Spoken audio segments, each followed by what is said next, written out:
Okay, good. Good evening, fellow Toastmasters, and good morning, fellow Toastmasters and dear guests. It was 10 past 11 at night. There was an eerie silence in the room. For me, it was the time for the mandatory Twitter feed check. I took my phone and it broke the darkness in the room by the screen light. I started scrolling. As I scrolled, my emotions started getting fired up. My endorsements translated into likes and retweets. My contempt and anger, I tried swallowing them, but many times I spit them out as comments. It was the same story every night. Many times leaving a really bad taste. Some nights worse than the other. I had enough for the night. I sank into the bed with my thoughts. I had plenty of questions. Has social media brought out the worst out of humans in terms of hatred and bigotry? Or were we innately like this before? I was searching for answers, pondering and introspecting. Going back a few decades, people did not have as much information as we had today, nor did they travel as much as we do today. It was a siloed society. There was little means or interest in knowing what's happening elsewhere. But does that mean there were no prejudices or stereotypes? No. A man tilling his garden on a sunny Sunday evening in a sleepy town in Ohio, on finding a snake wriggling out, might have casually told his wife, "You know what? Indians worship snakes and they don't kill it." His wife and kid might have painted their own imagination of how a billion people worship snakes and feed it.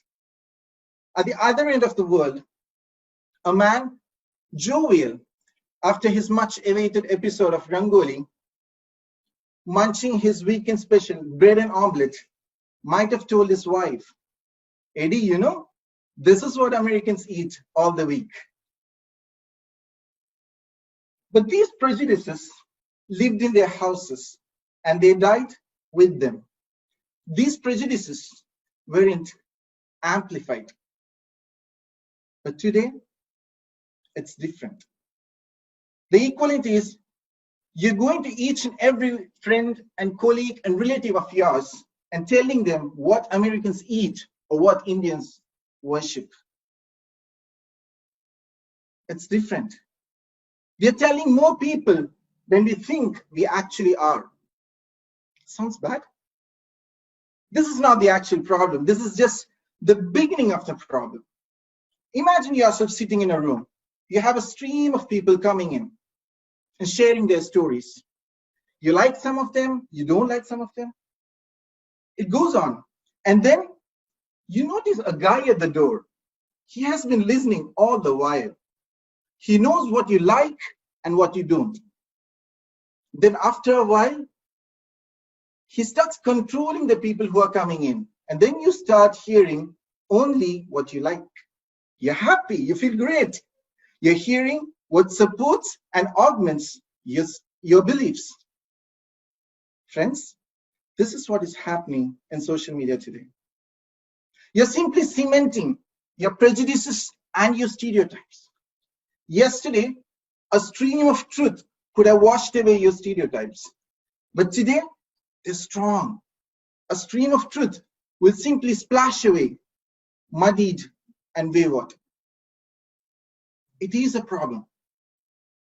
The problem with this problem is that it augments the second problem, which is human mind reacts emotionally to every news we read.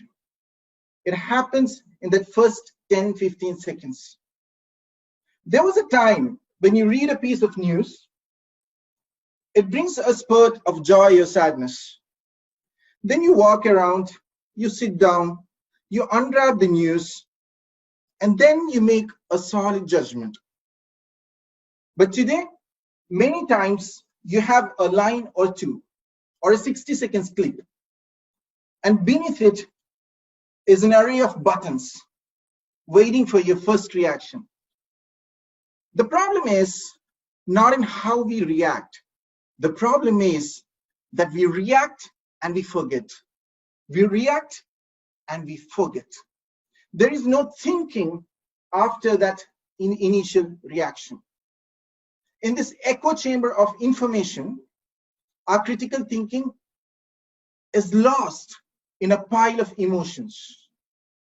The concern is, are we gradually losing the knack for critical thinking? Are we, as a human race, gradually losing it? It was getting late. It was close to midnight. I pulled over my blanket, doused my thoughts, and went into sleep. Today, as I stand here, I have the same question. And I don't know if it's too late, but are we losing it? Thank you.